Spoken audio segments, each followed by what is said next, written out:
Yo, she said that shit with her full chest. She said that motherfucking bitch. Excuse my language. That slut who stole him from you. Get you a homegirl who respects you like her. Jesus. Whew. Yo, she's fucking the greatest character. She fucking bribed this man for so long. He's in our we've paid off the church and the feds. We are an American politician through and through.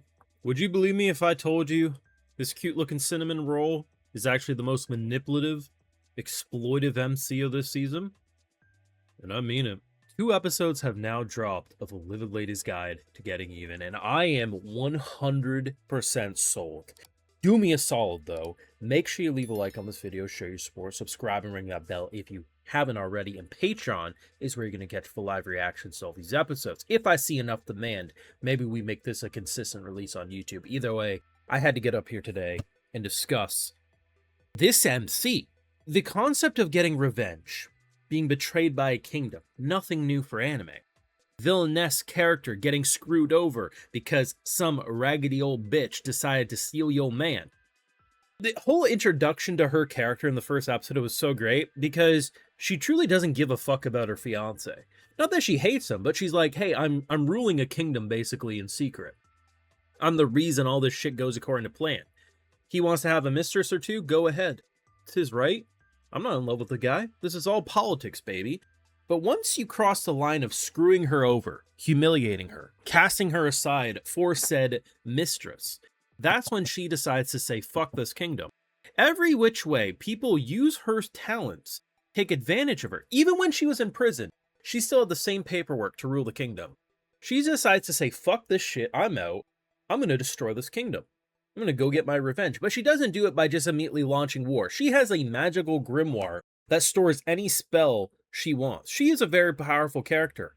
But watching how revenge is handled in this show is so fucking unique, and it highlights why this type of character would have gotten along with like characters like Light Yagami so fucking well. This episode is a masterclass at manipulation. The very beginning, she asked for a 100 gold loan. And don't worry, it's a lot of money. If come a year I don't pay you back what I owe you, I will become your slave. It's a magical contract. She buys this rundown piece of shit home for a singular gold coin.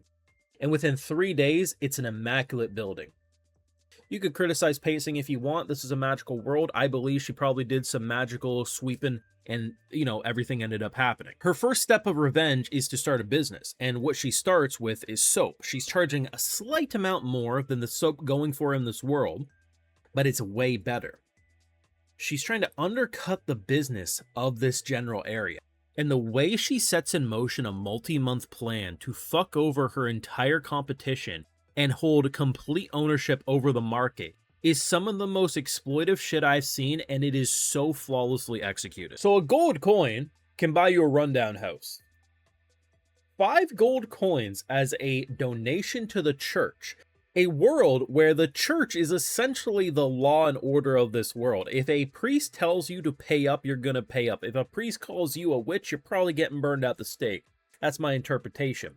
But rather than just going one-time payment, that would seem a little like, maybe she's trying to buy my loyalty. But by consistently, with her profits, coming there and saying, I believe in God, I worship you, you guys deserve everything you get, and she's never asking for a single thing in return. This sets in motion a favor that will never come across as a favor, but rather if anyone tells them that she is this evil witch, this dude's going to be a ride or die. And hell, even if the proof is stacked against her, I guarantee you he'd give her leeway.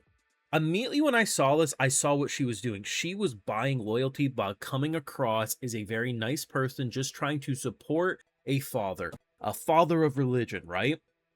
Holy fuck. But then when it gets crazy, she keeps her recipe in 2 parts. One half is around her neck, the other half is in a safe. If you only use the part in the safe, it will be poisonous. This man goes to the competition, right? Because he works for the competition, says, hey, I overheard this. They steal the formula, start selling it under their name, because they're selling it as their own brand, right? Because that's it. They'll just be like, oh yeah, we'll just argue that it's, you know, we got our own channels, blah, blah, blah.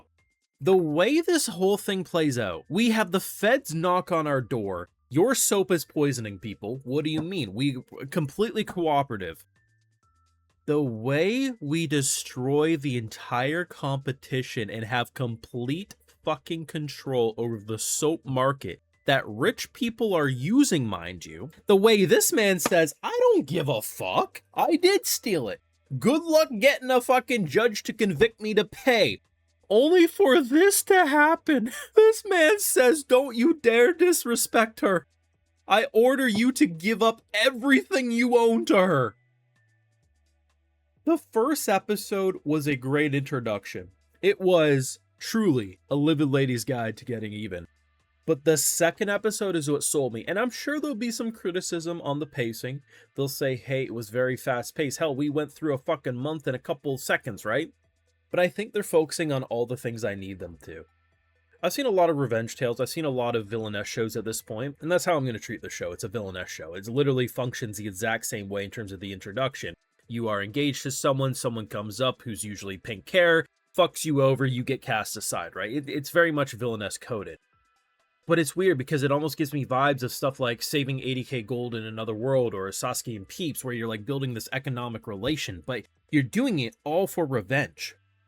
She doesn't give a fuck about her father. Her father's casting her aside because loyalty to the crown prince means most.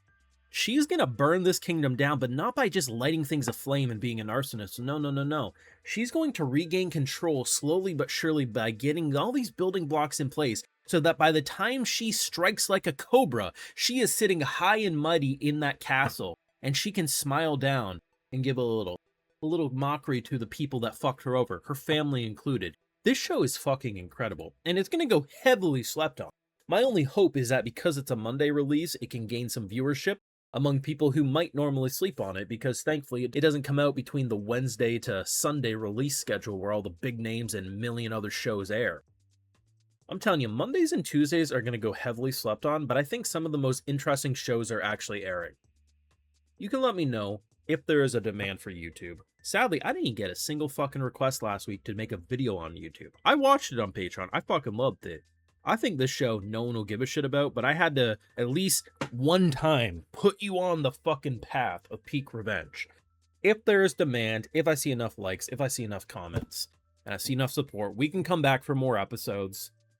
Just don't be surprised if it ain't popular enough for this. Let me know in the comments, though. Leave a like, share, support, subscribe, ring that bell. But Patreon, either way, full live reactions will continue over there, among everything else we're watching. So many good fucking anime. And hey, if you're already over on my Patreon, I'll give you a video shout out too, because my patrons are what make these videos even possible. So today we got Ulcerin, Ashura, Thrilled Axis 709, SW Me, Ginger King, Nano Dog, NSFW. I think he added the NSFW to his name.